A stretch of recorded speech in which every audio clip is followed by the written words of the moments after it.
앞으로 가야 한다는 건 아는데 몸이 안 따라줄 때가 있죠. 오늘 우리가 같이 살펴볼 이야기는요. 바로 그렇게 모든 게 멈춘 것 같은 순간에 어떻게 전혀 새로운 길이 열리는지에 대한 이야기입니다. 네, 바로 이런 느낌. 정말 모든 에너지가 다 방전된 것처럼 아무것도 할 수 없고 심지어는 하고 싶다는 생각조차 안 드는 그런 상태 말이에요. 자료를 보면 이 상태를 정말 정확하게 짚어내는데요. 머릿속에서는 움직여야 해, 뭔가 해야지 하고 계속 소리치는데 몸이랑 마음은 딱 돌처럼 굳어버린 거죠. 바로 이 깊은 무력감, 영혼이 마비된 것 같은 이 상태에서부터 오늘 이야기를 시작해볼까 합니다. 자, 근데 신기한 건요. 우리가 느끼는 이런 개인적인 무력감이 놀랍게도 한 국가 전체가 겪었던 거대한 위기랑 정말 거울처럼 닮아 있다는 겁니다. 시간을 훌쩍 거슬러서 고대 이스라엘로 한번 가보시죠. 당시 이스라엘 역사는요, 이 네 단계가 그냥 끝없이 반복되는 메비우스의 띠 같았어요. 죄를 짓고 그래서 고통받고 그러면 막 살려달라고 외치고 그럼 또 구원자가 나타나고 아주 익숙하고 예측 가능한 패턴이었던 거죠. 그런데 말이죠. 바로 여기서 그 익숙했던 패턴에 금이 가기 시작합니다. 수백 년 동안 계속 반복되던 이 사이클에서 가장 중요한 한 조각이 툭 하고 빠져버린 거예요. 무려 40년입니다. 블레셋이라는 민족에게 압제당하면서 그 긴 시간을 보냈는데도 이스라엘은 조용했어요. 이전 같았으면 당연히 터져나왔어야 할 세 번째 단계, 도와주세요 하는 그 간절한 외침이 그냥 들리지 않았던 겁니다. 맞습니다. 외침 대신에 흐른 건 오직 침묵뿐이었어요. 자료에서는 이걸 집단적인 영적 번아웃이라고 하더라고요. 그러니까 너무 오랫동안 지치고 지쳐서 이젠 기도할 힘마저 완전히 바닥나버린 그런 영적 불임 상태에 빠졌다는 거죠. 자, 그럼 여기서 진짜 핵심적인 질문이 나오죠. 이렇게 바닥까지 떨어져서 도와달라는 말조차 할 수 없을 때 과연 이야기는 어떻게 될까요? 바로 여기서부터 모든 게 완전히 뒤집어집니다. 이 표를 보면 대비가 정말 극명하죠. 보세요.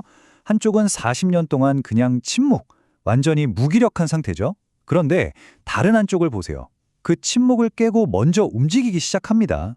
이스라엘이 요청하지도 않았는데 신이 먼저 구원의 약속을 들고 찾아온 거예요. 바로 이 지점이 오늘 이야기의 심장, 가장 중요한 핵심입니다. 구원이라는 게 우리가 이렇게 기도했으니까 당신은 응답해야 합니다 하는 식의 거래가 아니었다는 거죠. 그저 그들에게 도움이 너무나 필요했기 때문에 조건 없이 찾아온 자비로운 개입이었습니다. 그렇다면 신이 내놓은 해법은 뭐였을까요? 근데 놀랍게도 당장 나타나는 슈퍼히어로가 아니었어요. 그 대신에 아주 길고 정교하게 설계된 준비의 시간을 제안합니다. 자, 앞으로 태어날 아이, 우리가 잘 아는 삼손이죠. 이 아이에게 주어진 정체성이 바로 나시린입니다. 이게 히브리어로 나자르에서 온 말인데 뜻이 뭐냐면 구별하다, 따로 떼어놓다 이런 의미예요. 나시린의 삶은 이 세 가지 약속으로 정해집니다. 포도랑 관련된 건 아예 입에도 대지 않고 머리카락에 칼을 대지 않으며 죽은 것을 가까이 하지 않는 것.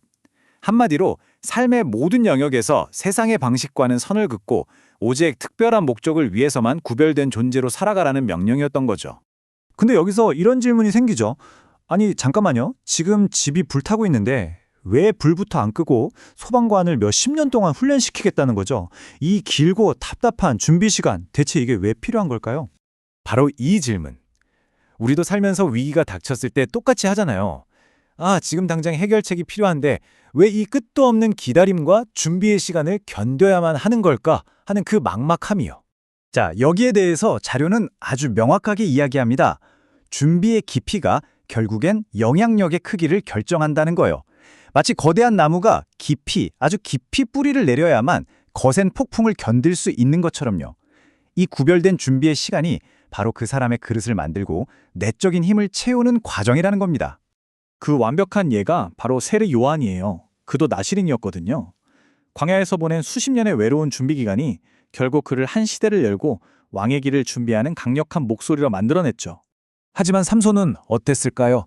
그는 정말 엄청난 잠재력을 가졌지만 그 준비의 약속들을 스스로 하나씩 깨뜨려 버렸습니다.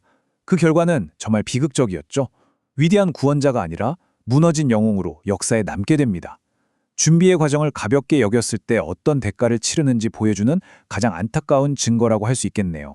자, 이야기를 마무리하면서 이 질문을 이제 여러분께 한번 돌려드리고 싶어요. 혹시 지금 여러분이 보내고 있는 시간이 아무 일도 일어나지 않는 그냥 침묵의 시간처럼 느껴지시나요? 어쩌면 그 시간은 멈춰 있는 게 아니라 여러분이라는 그릇을 더 깊고 단단하게 만들어가는 정말 특별한 준비의 시간일지도 모릅니다. 그렇다면 진짜 질문은 이거겠죠.